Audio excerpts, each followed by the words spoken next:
اور اب آپ کو بتائیں گے امپورٹڈ حکومت نے عوام کو نیا جھانسا دینے کی کوششیں تیز کر دیں۔ اپنی بڑی کرپشن چھپانے کے لیے کرپٹ سیاستدان اوچھے ہتھ کنڈوں پر اتر آئے۔ اتحادی حکومت کے تمام کردار الیکشن کمیشن کے فیصلے پر بگل بجانے لگے، جبکہ الیکشن کمیشن کو 2 بڑے صوبوں کی اسمبلیوں نے مشکوک اور جانبدار قرار دیا ہے۔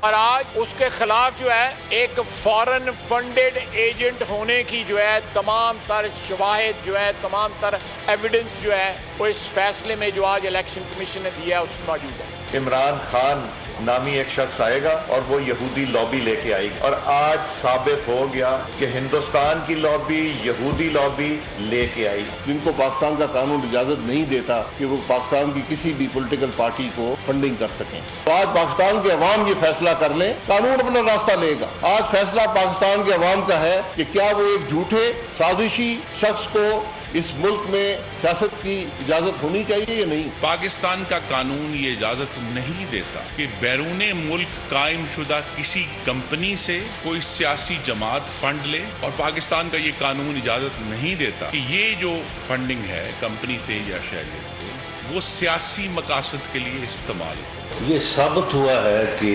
ایک فتنہ فساد خان جھوٹا آدمی ہے۔ اس نے خیرات کے نام پہ، مریضوں کے نام پہ اس نے پیسہ اکٹھا کیا اور اسے اپنی سیاست کے اوپر جارو خرچ کیا۔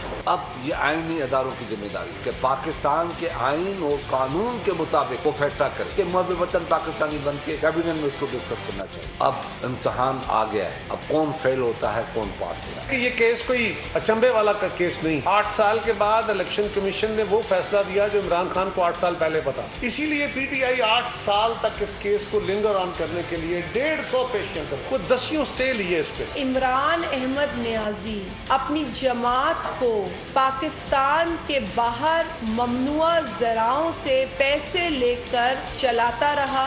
وہ ممنوعہ اکاؤنٹ سے فنڈنگ کے ذریعے پاکستان میں کس ایجنڈا پر سیاست کر رہا تھا؟ اب سوال یہ ہے۔